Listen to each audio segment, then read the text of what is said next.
శ్రీ గురుభ్యో నమః. దుష్టదూర, దుష్టత్వము అంటనిది, దుష్టులకు అందనిది అయినటువంటి అమ్మ.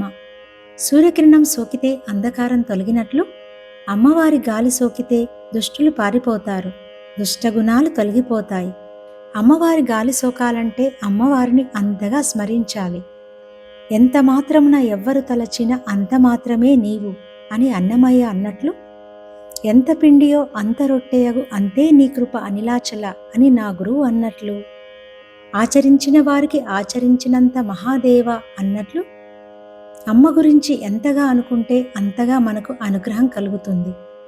వేదధర్మం తెలిసినా కూడా స్త్రీ వ్యామోహంతో పరస్త్రీలను కామించి హరించి బలాత్కరించడం అనేది రాక్షసుల స్వధర్మం అంటూ వాదించిన దుష్టుడు రావణుడు.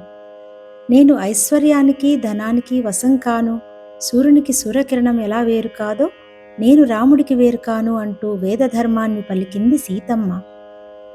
బంగారం రాముడు, ఆభరణం సీత. బంగారం నుండి ఆభరణాన్ని వేరు చేసి తీసుకెళ్లాలని అనుకున్నాడు రావణుడు. అజ్ఞానంతో నిండిన ఆ 10 తలలు రామబాణంతో ధర్మాగ్రహంతో నేల కొరిగాయి.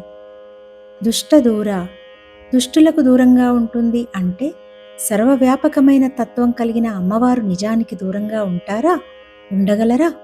అమ్మ పరతత్వం ఎంత దగ్గరగా ఉందంటే మన దేహం కంటే దగ్గరగా ఉంది, ఆత్మగా ఉంది. నేను అనే చైతన్యమే అమ్మ. అంత దగ్గరగా ఉన్న తత్వం దూరమని ఎలా అంటాము అంటే, ఎవరైతే బహిర్ముఖులు అవుతారో వారికి అత్యంత దూరం అని. బహిర్ముఖత్వమే దుష్టత్వం. ఎంతవరకు బహిర్ముఖ ప్రాపంచిక విషయాలే సత్యమని తిరుగుతుంటారో అంతవరకు దుష్టత్వమే.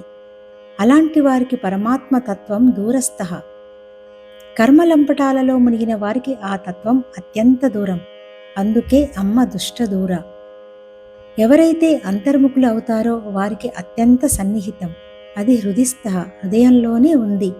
అది తెలిసిన వారికి దగ్గర, తెలియని వారికి దూరం. నాలో ఉన్న నేనును, నేనే అయిన నేనును తెలుసుకోలేకపోవడం దూరమే కదా.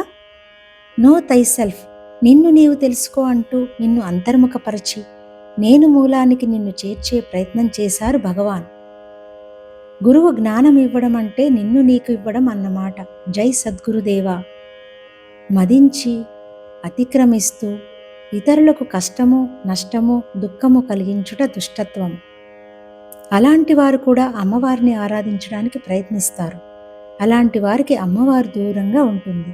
అంటే దుష్టులకైనా శక్తిని ఇవ్వాల్సింది అమ్మవారే కదా. ఆ శక్తితో దుష్కార్యాలు చేస్తున్నప్పుడు వెంటనే శక్తిహీనులను చేస్తుంది. అలాంటి వాళ్ళు పదవిలో ఉన్నప్పుడు పదవి పోయేట్లు చేస్తుంది. ధనవంతులు దరిద్రులు అవుతారు. శరీరారోగ్యం నశించేట్టు జబ్బున పడతారు. మాట పడిపోతుంది. కళ్ళు కనపడవు, కాళ్ళు కదలవు. అమ్మ శక్తి దూరమయ్యింది అని అర్థం. అందుకే అమ్మకు దుష్టదూర అని పేరు. మనం జ్ఞానాంబ దర్శనానికి వెళ్తున్నాం, కదులుతున్నాం. ఆ దివ్య రూపాన్ని కల్లారా చూడగలుగుతున్నాం. అమ్మ నామాలను నోరారా చదవగలుగుతున్నాం. అమ్మ వైభవాన్ని చెవులారా వినగలుగుతున్నాం. మనింట్లో ఉన్న ఆడబిడ్డల్ని అమ్మవారుగా భావించి శివాని, భవానీ, దుర్గా, శ్యామల అంటూ ఆత్మీయ స్పర్శతో పరవశిస్తున్నాం. పిల్లల్ని మనం మూర్ధాభ్యగ్రానాం, తలపై వాసన చూస్తున్నాం. ఇలా మన పంచేంద్రియాలతో అమ్మను ఆస్వాదిస్తున్నాం. ఇంతకంటే అమ్మ ఆరాధన ఏముంది? ఇంతకంటే అమ్మ అనుగ్రహం ఏముంది? అమ్మా చెప్పవు